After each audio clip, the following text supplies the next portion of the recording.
नमस्कार। यादों के इस पुलिंदे में आपका स्वागत है।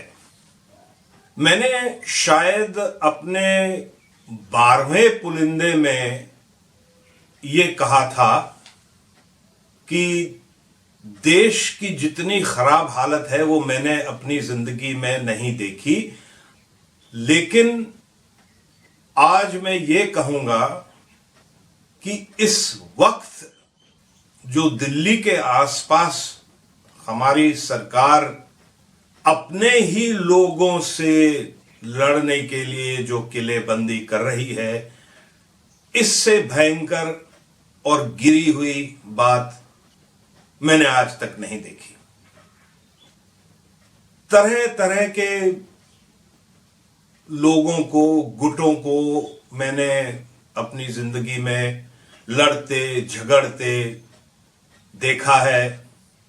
सही है, गलत है, ये दूसरी बात है, लेकिन कभी भी ऐसा नहीं हुआ कि खुद के नागरिकों से लड़ने के लिए, उनका दमन करने के लिए हमारे देश की सरकार इस नीचता पर आ जाएगी। मुझे इमरजेंसी के दिन भी याद हैं, पर अब तो लगता है कि ये इमरजेंसी से भी कुछ बुरी हालत हो रही है। क्या होगा इस चीज का? हम कहां जा रहे हैं? कितनी राजनीति अब खेली जा रही है? ऐसा क्यों हो रहा है? शायद सरकार को इस बात का गलत अंदाजा है कि हमने किसी न किसी तरह से शाहीन बाग को खत्म कर दिया।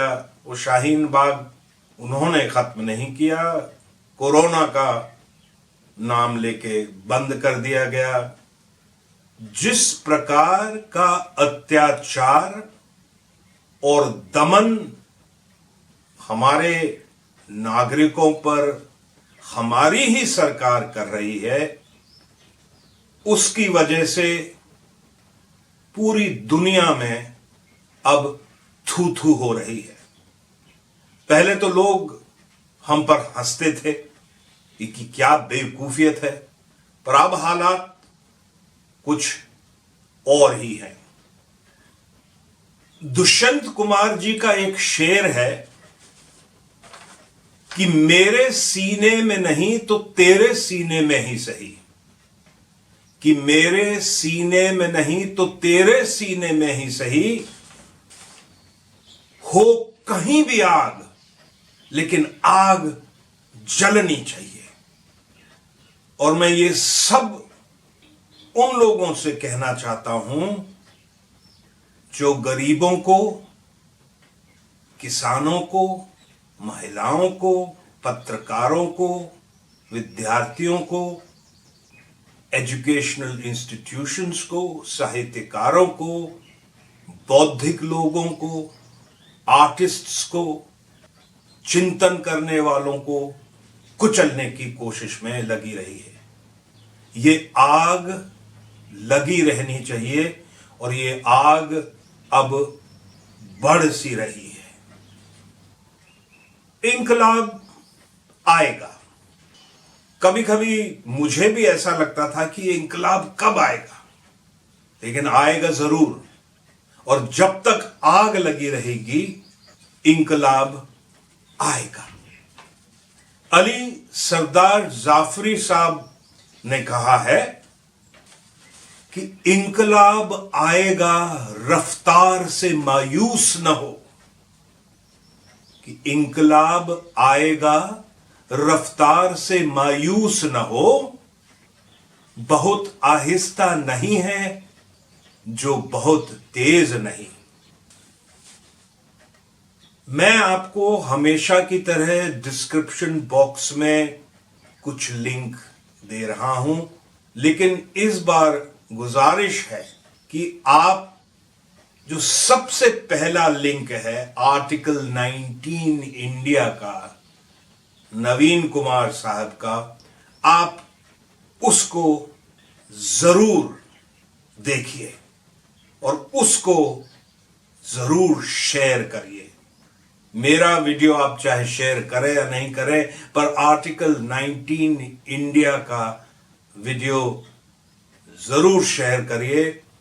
आपका दिल गर्व से भर आएगा और ऐसा लगेगा कि हां, इंकलाब आएगा।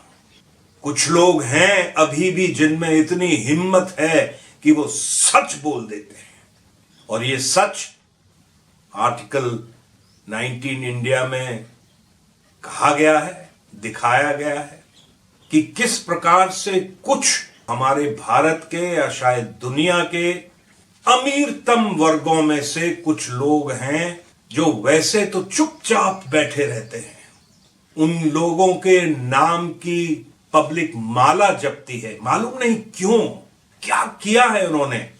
उनके नाम के मंदिर बनते हैं, लोग उनके घरों के सामने खड़े होके उनके दर्शन के लिए घंटों निकाल देते हैं। यह एक तरह की मानसिक नपुंसकता है।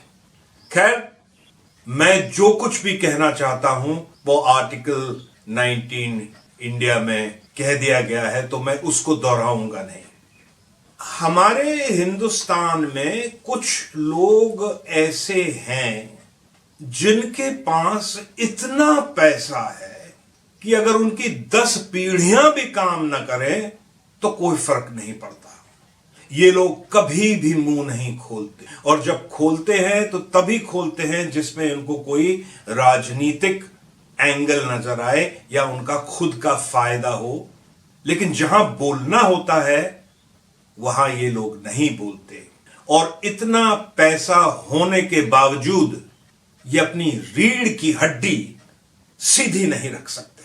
शर्म आती है मुझे इन लोगों के बारे में पढ़ के और सुन के। FIR against Greta Thunberg by the Delhi police. I mean, how ridiculous can you be? और फिर विदेशों से जो ट्विटर पर लोगों ने जो कहना शुरू किया, उसके खिलाफ मिनिस्ट्री ऑफ एक्सटर्नल अफेयर्स हमारी ने एक स्टेटमेंट जारी किया जिसमें जो चीजें लिखी हुई हैं वो एकदम गलत हैं। ये जो कृषि बिल पास किए गए उन पर किसी भी प्रकार का कोई डिबेट नहीं हुआ। चलिए, ये तो सब आपको मालूम है, पर मैं आपको आज हमेशा की तरह से अब कुछ पढ़ के सुनाने जा रहा हूं। ये सुरजीत पातर की कविता का हिंदी अनुवाद है। अनुवाद अमिता सरजीत सिंह आलूवालिया का है, और कविता का शीर्षक है ये बात फकत इतनी सी नहीं। सुरजीत पातर कहते हैं कि यह बात फकत इतनी सी नहीं, न ये मसला सिर्फ किसान का है। ये बात फकत इतनी सी नहीं, न ये मसला सिर्फ किसान का है। ये बात है गांव के बचने की, उसे डर होने वीरान का है। ये बात सिर्फ खेतों की नहीं, ये मसला लिखे सफों का भी है, जिनके अक्षर बीजों जैसे उन सच के फलसफों का भी है। मुझे डर लालों की रोटी का, तुझे भागों के पकवान है। ये बात सिर्फ इतनी सी नहीं, न ये मसला सिर्फ किसान का है।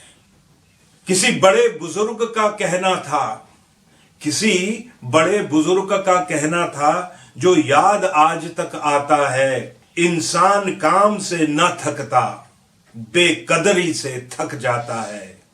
यह दुख है उस बेकदरी का, ये जख्म उसी अपमान का है। ये बात फकत इतनी सी नहीं, न ये मसला सिर्फ किसान का है। तेरे साथ अमीर वजीर खड़े, मेरे साथ पैगंबर पीर खड़े, रविदास कबीर फरीद खड़े, और नानक शाह फकीर खड़े। मेरे नामदेव मेरे धन्ना भी, मुझे मान उन्हीं की शान का है। ये बात फकत इतनी सी नहीं, न ये मसला सिर्फ किसान का है, न ये मसला सिर्फ किसान का है। ये आग जलती रहनी चाहिए, क्योंकि अब एक सैलाब सा आने वाला है। अब वो सैलाब क्या करेगा ये तो भविष्य ही बताएगा, लेकिन 70 दिन से ज्यादा किसान जो बैठे हुए हैं दिल्ली की सरहदों पर, इतिहास लिखा जा रहा है।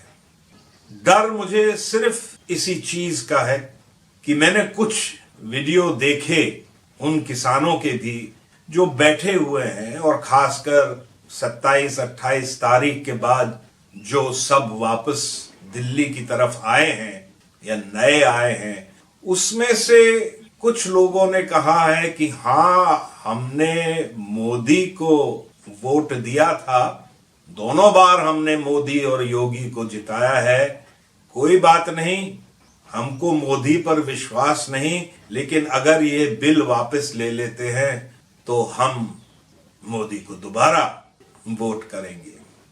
ऐसी आग सबको जला के रख देगी।